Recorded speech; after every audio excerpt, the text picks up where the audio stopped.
Welcome to Nutrition by Jules. I'm Jules, bringing you all things wellness for your pregnancy and postpartum journey. We have a mini move Monday, which is a short 10 to 15 minute routine to get the body moving, get the blood pumping.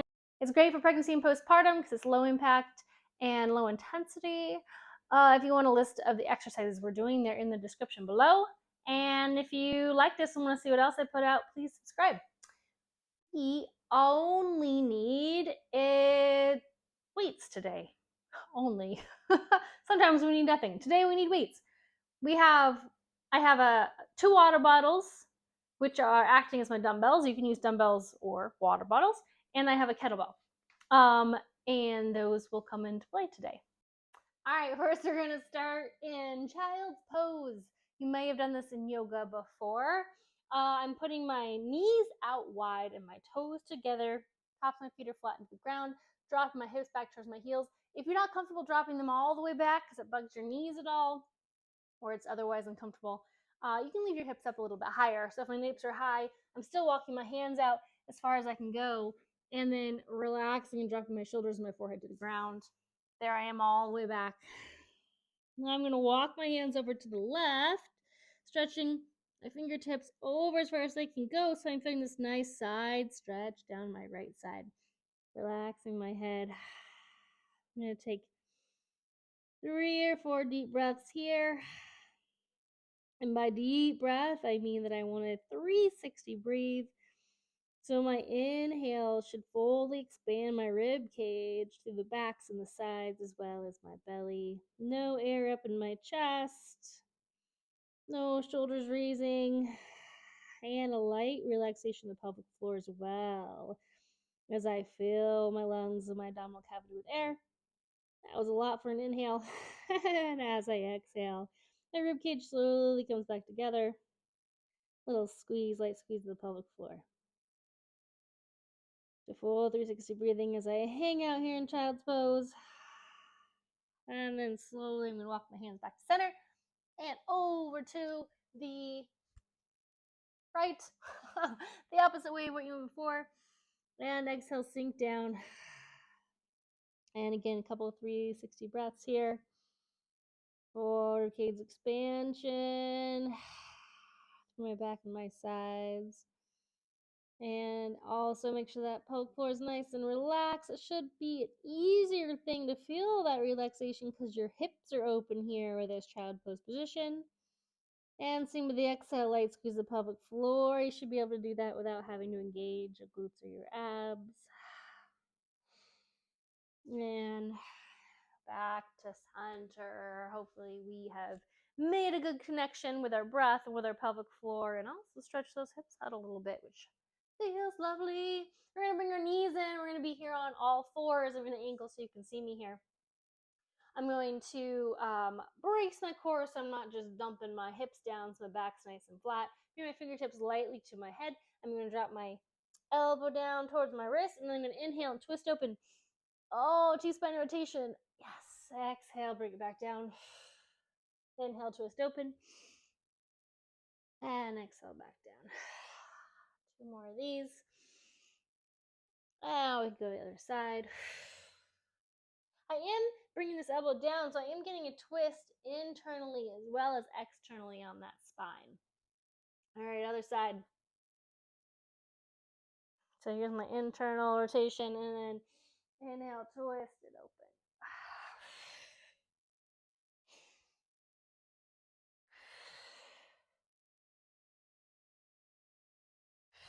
So I'm doing like 4 or 5, maybe 6 on each side. This feels really good. Feel free to pause it, go slower. Feel them a little bit deeper, do them a little bit more. All right, making my way up to a stand. After that bit of mobility on my shoulders and my hips, I'm going to do a slow mountain climber elevated. So here's my elevation. If you want to do this on the ground, if your core integrity is there and feeling good, go for it. Or if you want to go a little higher, here's a little bit higher. I'm going to push up position here before my mountain climber.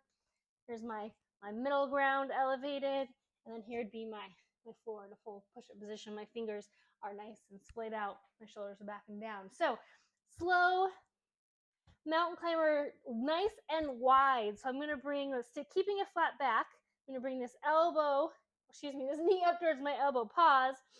Inhale. Exhale. Back down. Other knee up. Pause. Shoulders nice and loose. Inhale. Exhale. Back down. So that's speed we're going here. Up. One breath.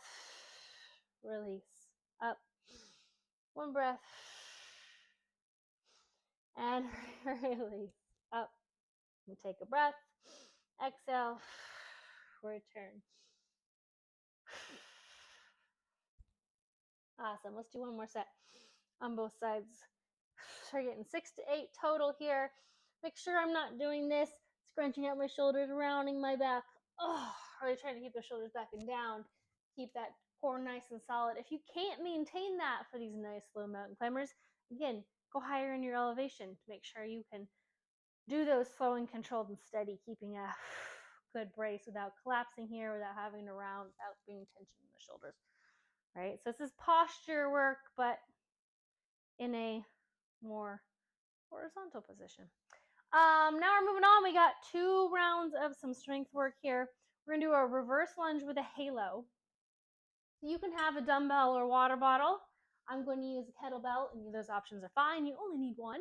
You're going to reverse lunge, which this is my reverse lunge. I'm stepping back, ending in a 90-90, not walking a tightrope, but having my knee or both my feet about hip width stance. Once I get down there, I do want to have something that I can comfortably have my knee on. So if you want a pad down there, that's great. So I'm holding the weight at my chest. I'm reverse lunging. Once I get down there, I'm doing a halo. So one big circle around with my weight, and then standing back up, and then other side, down, halo, and back up. I don't know if I just want the same way. Ideally, you're going to be going the opposite way with your halo. So towards the inside hip to start, back up, down towards the inside hip, and around. So you're getting both directions. So that's 4, 5. We're going to go 10 to 12 of these. 6, 7, 8, 9. Do notice when I'm doing my halo, I'm not doing this. Oh yeah, that was uncomfortable. I'm not moving my torso and my shoulders, or my torso, I should say, or my hips.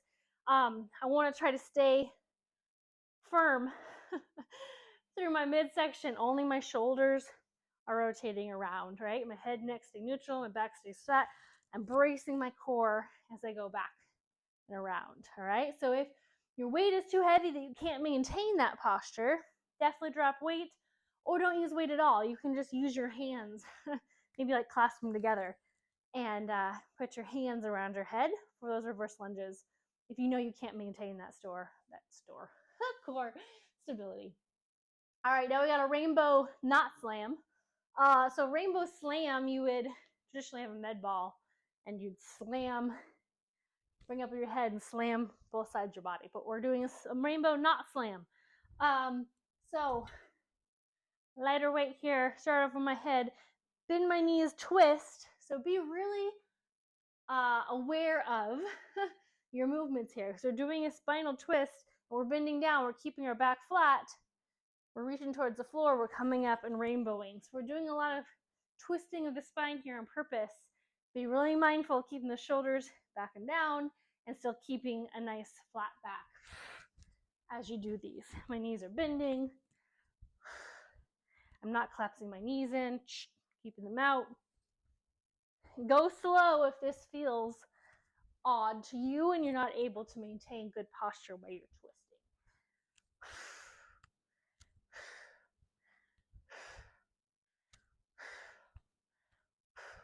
I think I'm doing 12 total. How many did I do? So 12 total, or 6 on each side for those rainbow knot slams. And then we're going to do a single leg balance seesaw press. So grab dumbbells or water bottles. You're holding them here in a front rack, which means they're near your shoulders. Your elbows are in front of you. The weight's here. You can lightly rest on your shoulders if you need, unless you have kettlebells. Then I'm going to do single legs. So that means I'm right here. If I need to, if this is too much, I can't balance, I can put this toe lightly down. So I'm doing like a little bit of a kickstand, so to speak. And then I'm alternating. This is my seesaw. Presses overhead, one and then the other. There's my foot up if I need to. Balancing on that one leg. And then I'm going to switch and go to the other side. So I'm doing 6 to 8 presses on each foot. From the side, when I press out, I'm not ending here. I'm trying to end here and making sure that I'm not flailing my ribcage when I do this. So I want my arm to end by my ear, ideally. My head and neck is neutral, and my ribs are still stacked over my hips. I'm not flailing them out. So there is a bit of core there as well with those seesaw presses. And then we're ending with a dead bug. So a little bit of core. Get to the floor on our backs. Our knees are up. Or our legs are up. Our knees are bent. I'm going to take the same hand and the same knee, and I'm going to press really hard against it. And as I exhale and press, my opposite arm and leg drop. If I can't get this leg, it's going to be the hardest to have my hand hovering and my foot hovering off the ground. If I need to, I can just keep my knee bent and tap my heel. And then return. Press hard. Lift my head as I exhale and press. Drop arm and leg back. And return. Again, just tapping the heel. If I need to, and keeping this arm higher. If that's too much, drop it. For the whole time, really pressing into that knee. 6 to 8. I think I definitely did that for the isometric. Same side. Dead bug. Awesome. So there we go. There's our 4. Back up to the top for a reverse lunge with halos. Again, optional not to do weight. I'll show that for you here. Hands are just going to be clasped together, stepping back, dropping towards my leg that's back and my hips that back to center. And we're doing no weight if we can't maintain a nice straight spine and solid core. Maybe that's shoulder mobility. Maybe that's just your core structure at this time. If you're pregnant or postpartum, there's a lot of stuff going on there in that core. I do have my weight. I'm holding at the chest. Kin doesn't have to be kettlebell. Oh, yeah. Good. Added 2 more here. Hopefully you're doing 5 to 6 on each leg. 10 to 12 total. Our first lunge with a halo. And then what do? Rainbow knot slams. All right. There's my weight overhead. A little bit wider than shoulder width on my feet. I'm bending. My back is straight. Bending at my hips, bending my knees, twisting my spine. Head and neck follow the shoulders as I go up and over.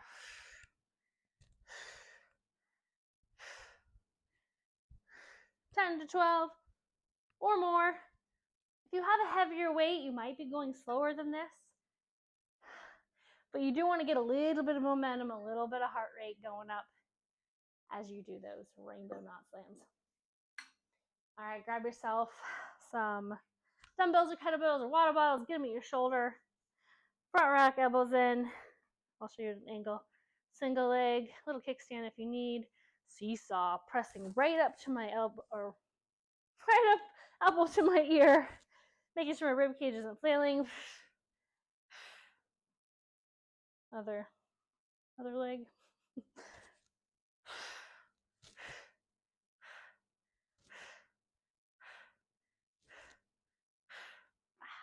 Excellent. All right, these go back down. And last one. Isometric dig bug.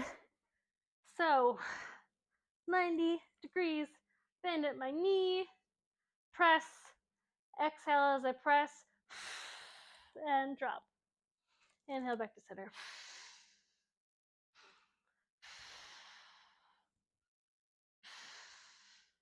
Here's the knee tap or heel tap version.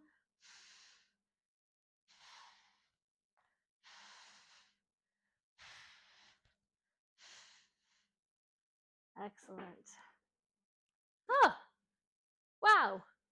That was quick and dirty, I feel like. Awesome. Hope you enjoyed moving